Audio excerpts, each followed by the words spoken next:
따라 우로를 내려 초목이 무성하니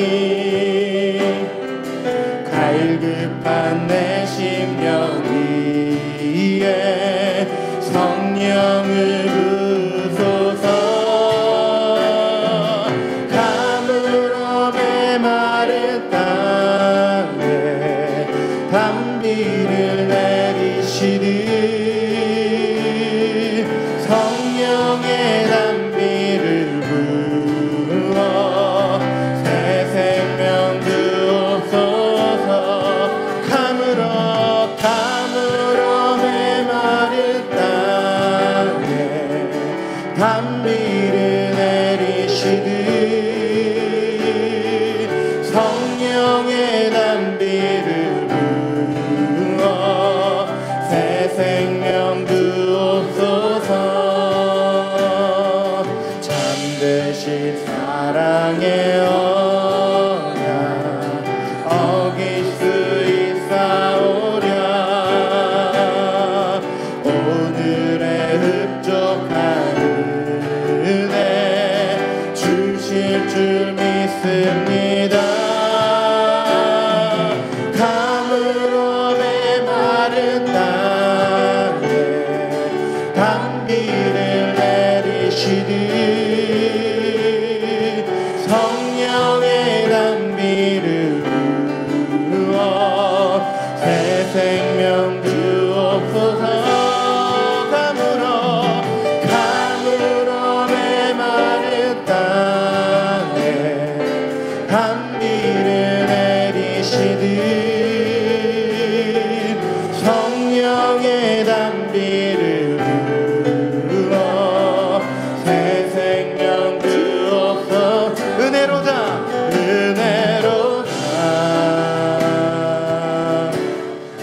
주의 은혜 한량없는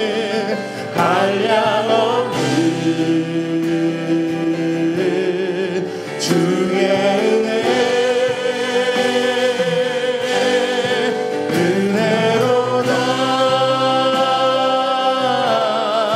주의 은혜 변함없는 신실하신 주의 주님의 은혜를 찬양하며 주 앞에 나아갑니다. 은혜로다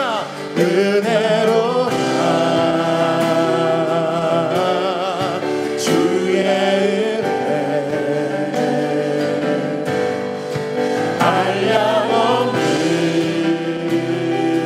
한량없는 주의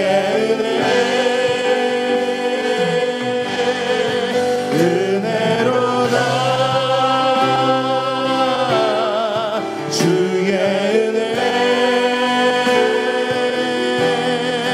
변함없는 신실하신 주의 은혜 변함없는 신실하신 주의 은혜 영원토록 변함없는 신실하신 주의 은혜. 네, 여러분 오늘도 복된 화요일이 시작되었습니다. 또 오늘도 이번 한 주간 동안 날마다 주께로 이 말씀을 또 날마다 보면서 하루하루 묵상에 승리하는 여러분 되시기 바랍니다. 말씀은 모든 것을 뛰어넘고 이기는 능력이 있기 때문에 말씀을 따라가는 성도는 마땅히 그 권세를 누릴 특권이 있게 됩니다.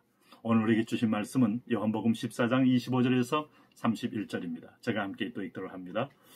내가 아직 너희와 함께 있어서 이 말을 너희에게 하였거니와 보혜사 곧 아버지께서 내 이름으로 보내실 성령 그가 너희에게 모든 것을 가르치고 내가 너희에게 말한 모든 것을 생각나게 하리라.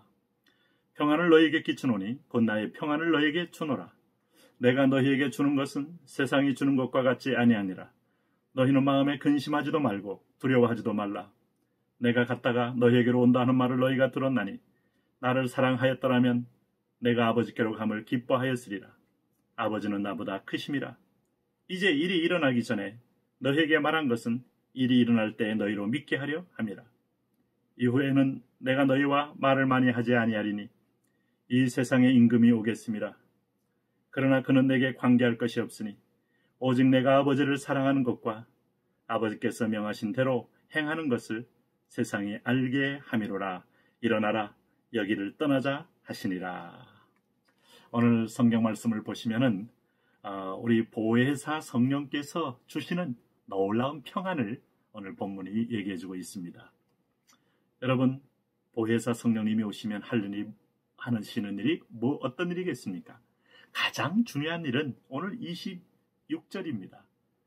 보혜사 곧 아버지께서 내 이름으로 보내실 성령, 그가 너희에게 모든 것을 가르치고 내가 너희에게 말한 모든 것을 생각나게 하리라. 첫째는 가르침입니다. 두 번째는 생각나게 하심입니다. 뭘 가르치는가 하면 하나님의 말씀을 가르칩니다. 예수님은 많은 부분에 비유로 말씀했어요. 비유는 참 믿고 그 비유의 어떤 기호를 이해하는 사람에겐 너무나 쉬운 것이지만 그 비유의 기호를 전혀 이해하지 못하는 사람에게는 무슨 말인지 알 길이 없는 겁니다. 여러분, 복음은 모든 사람의 것이 아니에요. 믿음은 모든 사람의 것이 아니에요. 말씀은 모든 사람의 것이 아니죠.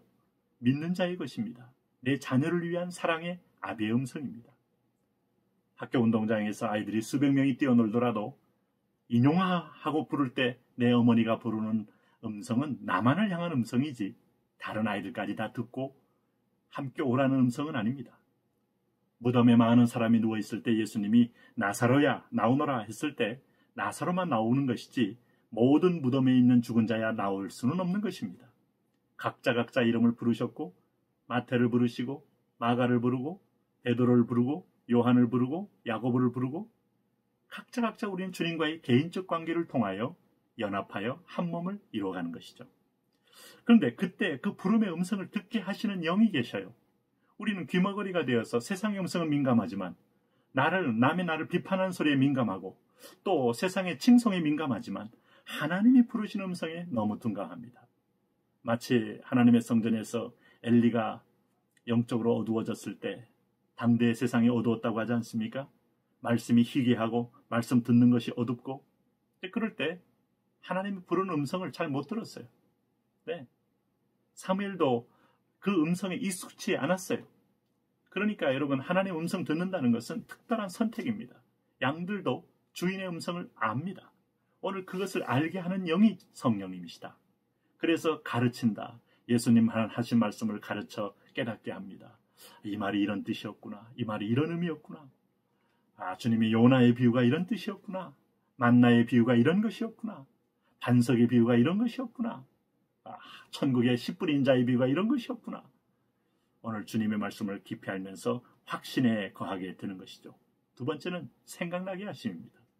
우리는 망각하는 증세가 있습니다. 좋은 건 쉽게 잊고 나쁜 건 오래 기억하는 부정적인 체질이 내면화되어 있어요. 인간의 본성에 대해 성경은 결코 긍정적으로 말씀할 수 없어요. 인간의 본성, 이 본성을 깨뜨리고 본성을 이기고 거듭난 새로운 피조물의 형상으로 바뀌는 것은 하나님의 말씀을 듣고 깨달을 때에 변화되기 시작합니다. 그 결정적 역할을 성령님이 하십니다. 하나님의 말씀을 기억나게 합니다. 분노가 일어날 때 용서하는 것이 더 복되다. 원수를 갚고 싶을 때 오늘 원수를 축복하는 것이 보복이다. 참 넓은 길을 다 갈 때 좁은 길을 가는 거 열매를 더 따게 된다. 축복이다. 살려고 할 때 하늘의 미라의 땅에 떨어져 죽는 것이 많은 열매를 맺는 길이다. 주님 권면하고 있는 거예요. 오늘 그런 면에서 보면 오늘 26절에도 오늘 주님께서 내가 너희에게 말한 모든 것을 생각나게 하리라. 여러분, 과거의 상처가 너무 기억납니까? 과거의 아픔이 너무 기억납니까? 그 기억나게 하는 사단의 이 밉순뿌리가 그리스도의 보혈로 덮여지고 뽑혀지도록 선포하십시오. 나를 괴롭게 합니다. 나를 서운하게 합니다. 나를 분노에 매이게 합니다. 이게 뽑혀져야 마음의 평강을 누릴 수가 있는 것이죠. 주님께서 주시는 평안이라는 것은 27절 말씀 한번 보십시오. 평안을 너희에게 끼치노니 곧 나의 평안을 너희에게 주노라. 내가 너희에게 주는 것은 세상이 주는 것과 같지 아니하니라. 너희는 마음에 근심하지도 말고 두려워하지도 말라. 세상이 주는 평안은 소유의 평안이고 일시적 평안입니다. 물질을 많이 소유합니다. 또 내가 가진 것을 소비할 때 평안이 기쁨이 옵니다. 또 내 스스로 감각적인 것을 눈으로 보고 싶은 걸 보고 맛보고 싶은 걸 맛보고 느끼고 싶은 걸 느낄 때 기쁨이 옵니다. 일시적입니다. 어떤 때는 그 대가를 더 혹독하게 치를 수도 있어요. 권투선수 가운데서 스테로이드 약물을 투약하고 한 분들, 아주 막강한 펀치력을 자랑하다가 약물을 알고 그 약물을 금지시켰더니 그냥 연전연패로 KO패 당하며 물주먹이 됐다는 사실을 가끔 듣습니다만은, 그렇게 해서 선수 생명도 단축되고 몸도 단축되고 마지막에 인생의 명예도 완전히 바닥으로 떨어지는 걸 볼 수 있어요. 오늘 그런 면에서 보면 내가 너희에게 평안을 끼치노니 곧 나의 평안을 너희에게 주노라. 내가 너희에게 주는 것은 세상이 주는 것과 같지 않다는 말은 영원하다는 거예요. 지속적이라는 거예요. 그리고 진짜라는 거예요. 마음의 뿌리부터 체질을 바꾼 평안이라는 거예요. 이 평안을 누려야 롱런도 하고 이 지상에서도 진정한 평안으로 거짓 평안을 이길 수가 있는 것이죠. 오늘 그런 믿음으로 승리하셔야 합니다. 특별히 예수님께서 이를 성취하고 난 후에 세상에 알리시고자 하는 가장 중요한 마음의 뜻이 있어요. 이걸 성령님이 깨닫게 하셔요. 31절에 보면 오직 내가 아버지를 사랑한 것과 아버지께서 명하신 대로 행하는 것을 세상에 알게 하려 함이로라. 일어나라 여기를 떠나자 하시니라. 내가 아버지를 사랑하는 것과 아버지께서 명하신 대로 행하는 것, 이게 예수님이 행하신 거예요. 예수님이 행하신 여정은 자원하여 스스로 몸을 버려 우리 인간의 육체를 입으신 겁니다. 자원하여 오늘 사단 밑으로 들어가신 것입니다. 자원하여 십자가를 지신 것입니다. 자원하여 죽으신 것입니다. 왜요? 하나님을 사랑하고 우리를 사랑하기 때문에.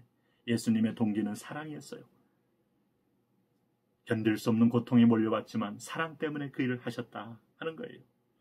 그러므로 오늘 우리가 이 하나님의 영이요, 그리스도의 영이요, 예수님의 영이신 보혜사 성령이 오시니까 이런 예수님의 사랑도 깨닫게 하시는 거예요.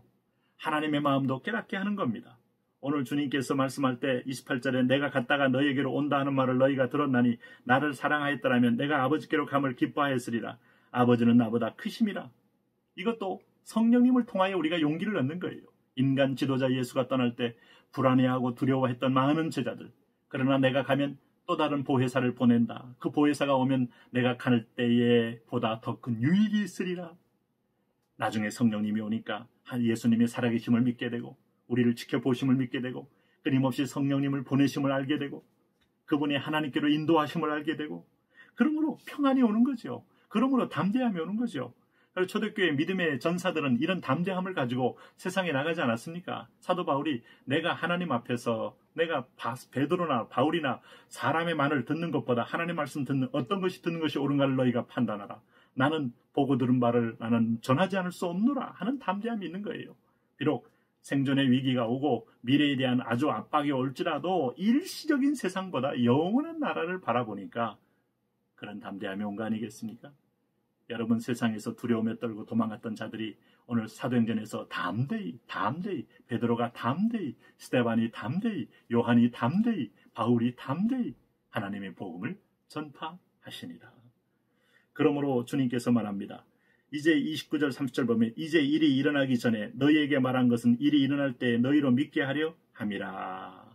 주님이 내가 죽고 부활하고 마지막 종말의 때 마태복음 24장의 종말의 때 미리 다 말한 것은 오늘 너희로 두려워하게 한 게 아니고 그대로 예수님 말씀대로 이 세상이 이루어지고 종말이 이루어짐을 알고 믿고 마지막 주님의 재림도 믿고 대비하라는 뜻이에요. 이것을 깨닫게 하는 분이 성령님이시라니까요. 오늘 부활의 영이신 성령님, 부활의 증인 되시는 분이 성령님. 이후에는 내가 너희와 말을 많이 하지 아니하리니 이 세상의 임금이 오겠습니다. 그러나 그는 내게 관계할 것이 없으니. 예수님을 음부에 집어넣은 것은 세상의 임금인 사단입니다. 하나님은, 예수님은 이 사단과 관계할 것이 없다는 말은 너는 너에게 제 곳이 있다. 가룟 유다가 이 세상의 임금을 따라서 제 곳으로 갔다. 그러나 너희는 내 자녀다. 내 아들이다. 나는 이 세상의 임금보다 큰 전능자다. 엘샤다이 하나님을 깨닫게 하는 이가 누구냐? 바로 성령님이다. 그러므로 담대하라. 오늘 죽음을 불사했지만 죽음을 이기신 그분을 신뢰하라. 다니엘이 사자굴 속에 다니엘이 오늘 풀무불 가운데 들어갈지라도 왕이여 그리 아니하실지라도 했던 믿음은 하박국이 포도나무에 서출이 없고 외양간에 쏘가 없을지라도 나는 여호와로 인하여 즐거워하리로다. 영혼을 붙잡은 사람들의 아름다운 일관성 있는 고백이 되는 것이죠. 오늘도 이런 아름다운 고백으로 승리하며 나가시기 바랍니다. 이제 오늘도 주신 기도 제목을 붙들고 함께 기도하겠습니다. 특별히 또 우리가 월, 화, 수, 목, 화, 수, 목, 금까지 오전에 우리 성전문을 열어놓고 또 공사가 되면 4층문을 열고 함께 기도합니다. 여러분도 나오셔서 함께 기도할 때 참 은혜가 임하는 걸 볼 수 있어요. 축복이 있기를 바랍니다. 같이 기도합니다.